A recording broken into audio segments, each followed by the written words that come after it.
Ladies and gentlemen, good afternoon. My name is William Flynn, and I am a survivor of extreme childhood violence.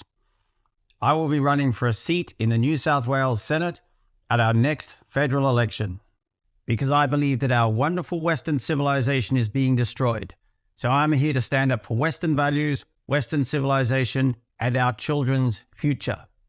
From 1945 till 1975, the Western world saw the greatest period of prosperity in human history and the greatest wealth equality in history. Since then, huge corporations have corrupted both sides of government right across the Western world. Social mobility has plummeted, and working class wages have remained stagnant since the 1970s, while the rich have gotten richer and richer and richer. The top 1% of Australians now earn more wealth than the bottom 70% of Australians, and Australia's billionaires increased their wealth by 50% during the pandemic. Meanwhile, anti-corruption laws are watered down, whistleblowers are being prosecuted, working class families are being pursued by Centrelink, but corporate criminals escape prosecution. Our children's minds are being corrupted by deranged social activist school teachers who are teaching them to hate their country, hate Western civilization, and hate themselves. Schools and hospitals are banning the words mother and father.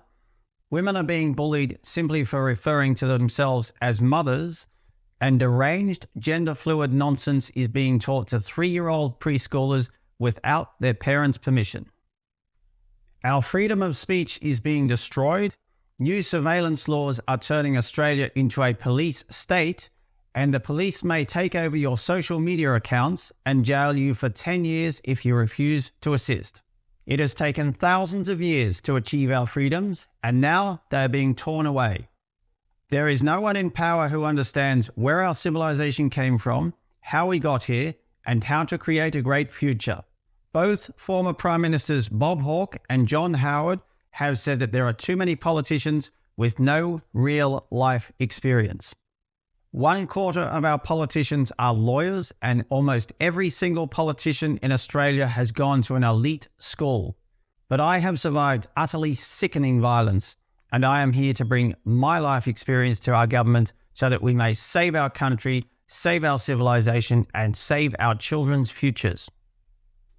When I was a child, I walked into Ryde Police Station, and I told Ryde Police that I had an extremely violent father, and that every single week he would hit me in the head, face, and body with a shifting spanner, a lump of wood, or a length of cane, causing my head to be sticky with blood, my body to be covered in welts, and my mind to be catastrophically damaged. I told Ryde Police that every week he would threaten to kill us. He would threaten to turn us into quadriplegics. He would tell my youngest sister she should have been drowned at birth. He would call us effing CUNTSs, and he would tell us he was going to blind us.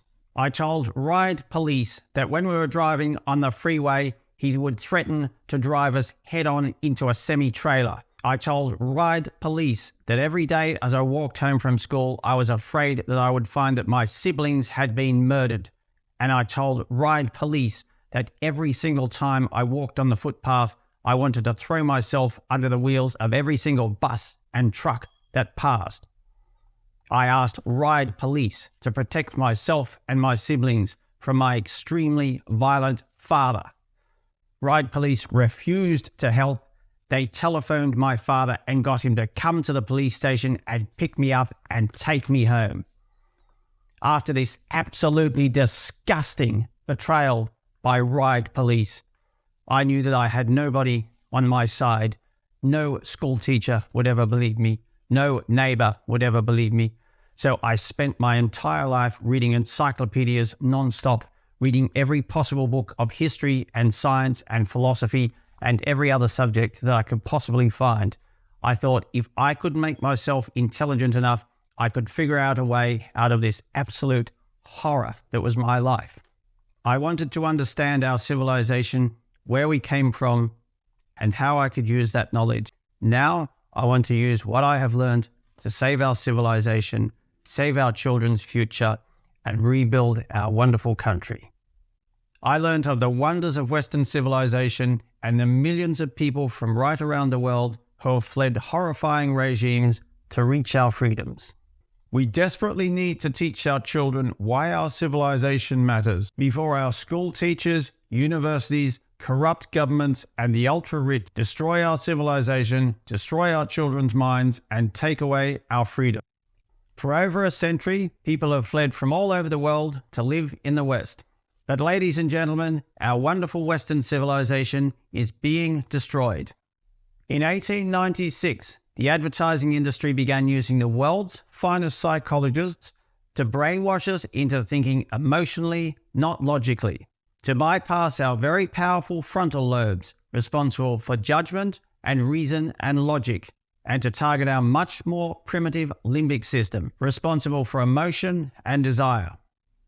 The world's biggest companies have spent trillions to completely reshape our minds, our worldview, and our understanding of life. Our ability to reason has declined, and 50 years of television plus 20 years of social media has completely distorted people's perceptions of reality.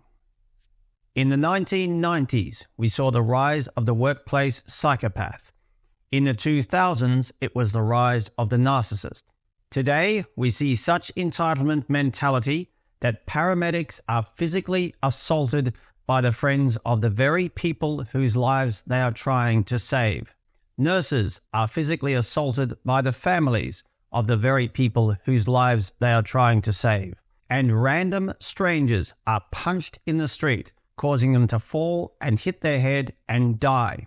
The rise and rise and rise of rage in our society is a result of two factors: 125 years of total brainwashing by the advertising industry, causing narcissism and entitlement to rise. But this would not be possible if it were not for the continuous decline in levels of education over the last 50 years. It reduces people's ability to combat the effect of the advertising industry, which brainwashes people, presenting images of an unrealistic lifestyle. And this is poisoning all levels of society.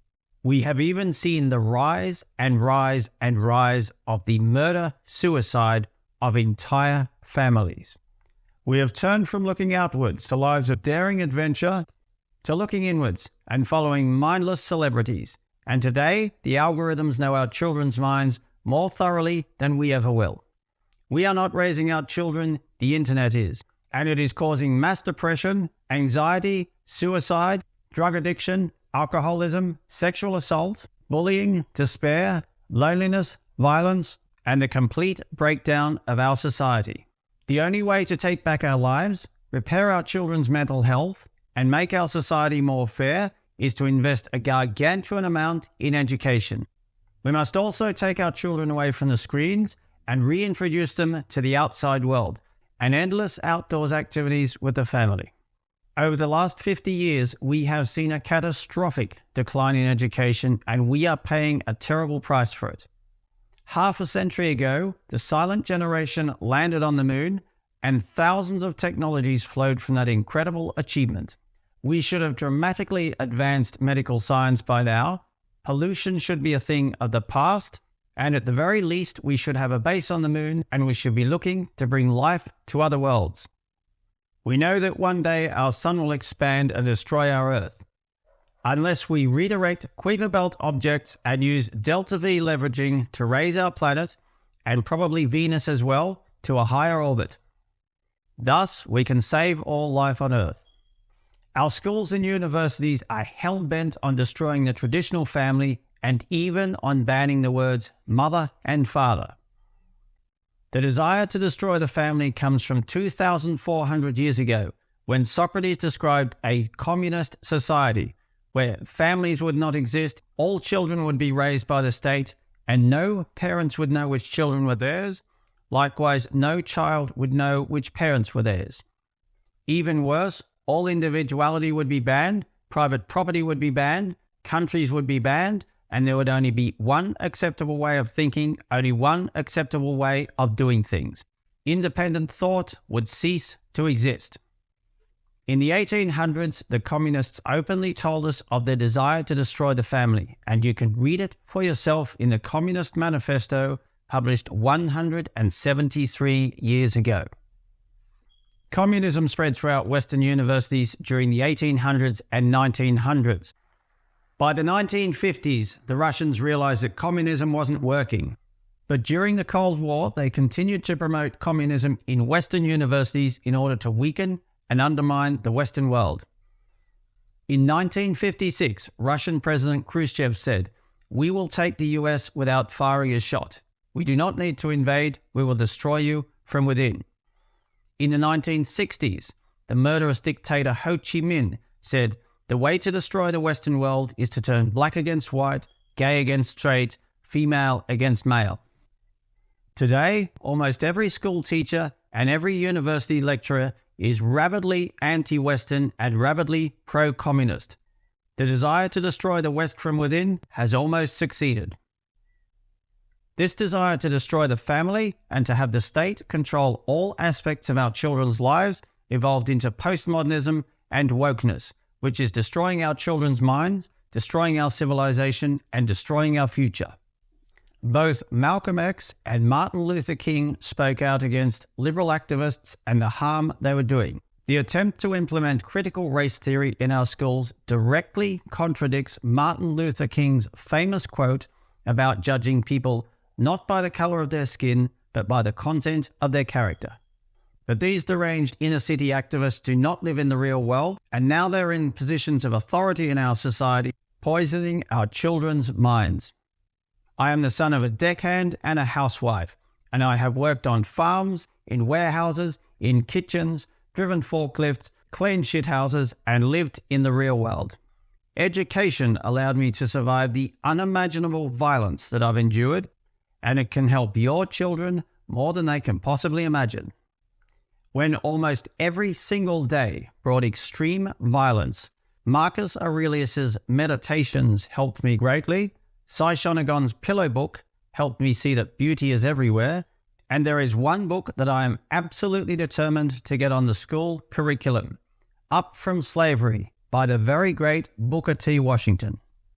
If every student in Australia absorbs the wonderful values of this book, I believe it will prevent hundreds of suicides and thousands of cases of depression. Science and education made Western nations fabulously wealthy, free, and safe, while at the same time, the communists brutalized half the world with the murder of up to 100 million people, extreme poverty and starvation, and total control of their citizens' thoughts and actions. We must take back the free speech, freedom of association, liberty, equality, and prosperity that made the Western world the shining light of freedom and hope. But the days of fairness have long gone. The relentless deregulation, corporate bailouts, rezoning of land, government grants, prosecution of whistleblowers, limited tender procurement, lack of oversight, cronyism, nepotism, immunity from prosecution, the awarding of government contracts to political donors, the lowering of workplace safety standards, the raids on journalists, militarization of police, misuse of anti-terror units, and blatant corruption has assisted the wealthy and their government lackeys to steal and steal and steal. As a consequence, many people feel a sense of hopelessness about their future. The only solution to the blatant corruption and theft of our futures is for normal people to run for office. I ask for every bricklayer, cleaner, forklift driver, truck driver, farm labourer to run for public office at the next election. Since convict days, our country has been split into the haves and have-nots. The free settlers feared and despised the convicts, treated them abominably, and huge numbers of convicts died. Over time, this morphed into intellectual elites who relentlessly vilified the working class, calling them racists, bigots, homophobes, Islamophobes, misogynists, and intolerant. These intellectual elites were born into comfort, had the benefit of good education and private tutors, and moved into the media where they relentlessly vilified Australians as racist. The working class could only afford terrible schools like my own, where my homeroom teacher was a paedophile, the headmaster was a drunk, one of the sports teachers threatened violence against students, and my year coordinator was a malignant narcissist whose arrogance and narcissism threatened my family's lives. The relentless vilification of the working class by the educated caused the working class to disdain education, which prevented them from ever rising into positions of power. The only way to help the working class is to shape education to their self-image. As a result of the hardships and vilification of the last 200 years, many in the working class identify with Ned Kelly and see themselves as outlaws and outsiders let down by a corrupt system. We must start them with books about outlaws and outsiders such as Ned Kelly and Captain Thunderbolt.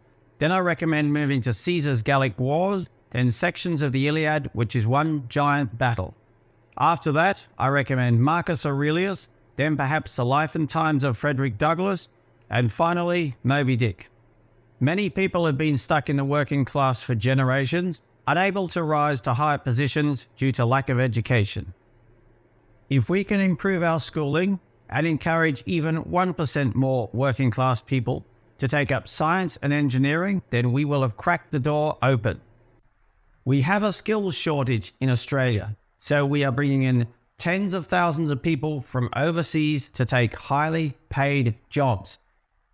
Meanwhile, tens of thousands of Australians born into poor suburbs, educated at terrible schools, would love to have those jobs, but due to their circumstances are unable to get them.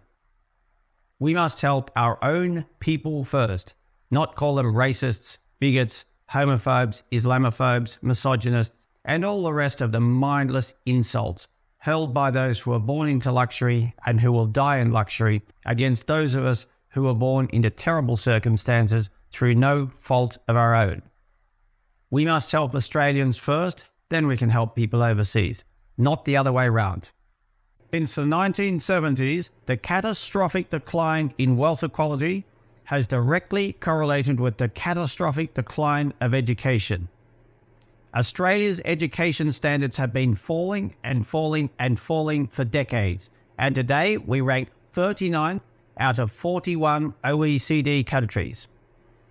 This is an absolute disgrace. We risk becoming the black hole of Southeast Asia. Every civilization in human history has shown that when rates of education fall, rates of depression, anxiety, violence, drug addiction, alcoholism, suicide attempts, and murder increase, and extremist beliefs rise catastrophically. And every civilization in human history has shown that when rates of education rise, social equality rises, and crime, addiction, and mental illness decline dramatically. Our Southeast Asian neighbours have the highest levels of education in the world, some of the highest average incomes in the world, and the lowest rates of violence and murder in the world. The consequences of crime, violence, and addiction cost Australia more than $200 billion each year, but we only spend $29 billion each year on school teachers' salaries. The catastrophic decline in education in Australia directly correlates with the rise in mental illness, crime, and violence. We must attract the finest school teachers in the world, and our rates of violence and mental illness will plummet.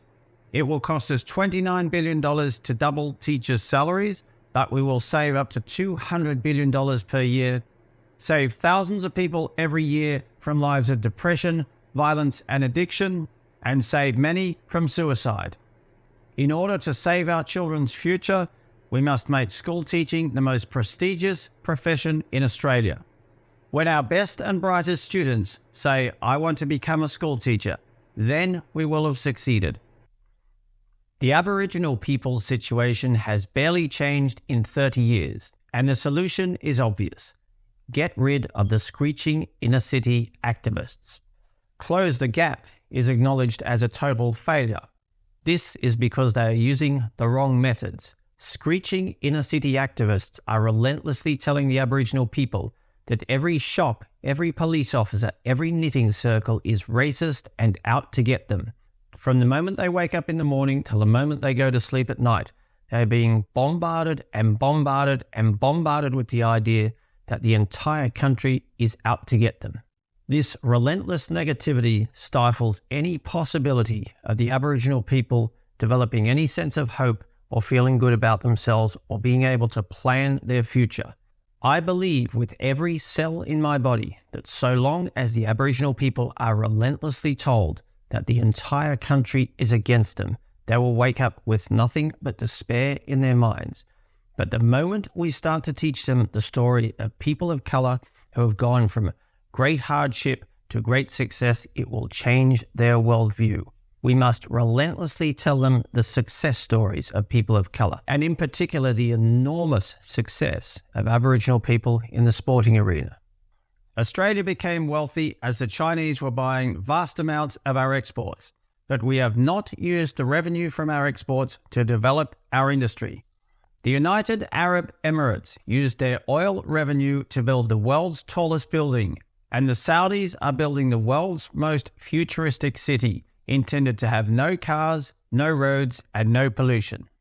Norway used their gas revenue to build an enormous sovereign wealth fund to take care of their retirees, whereas Australia will face a huge retirement burden for decades to come, as we drop from a high of 7.4 workers per retired person in 1974 to just 2.7 workers per retired person in 2054. Our economic complexity has plummeted for decades. Many third world countries are more technologically advanced than we are. The Algerians make their own smartphones and computers. Students from Nigeria are now the highest achieving students in the US, and they will drag Nigeria up just as Southeast Asia dragged itself up. Korea, Japan, and Singapore have almost no natural resources, yet they are on the cutting edge of technology. The Koreans make almost everything imaginable. Smartphones, computers, washing machines, cars, every form of technology we can name. The Japanese are still the third biggest economy on Earth, and they are the most technologically advanced country on Earth. The Taiwanese make 60% of the world's computer chips. Singapore has the world's highest education, the world's highest average income, and is the world's safest country.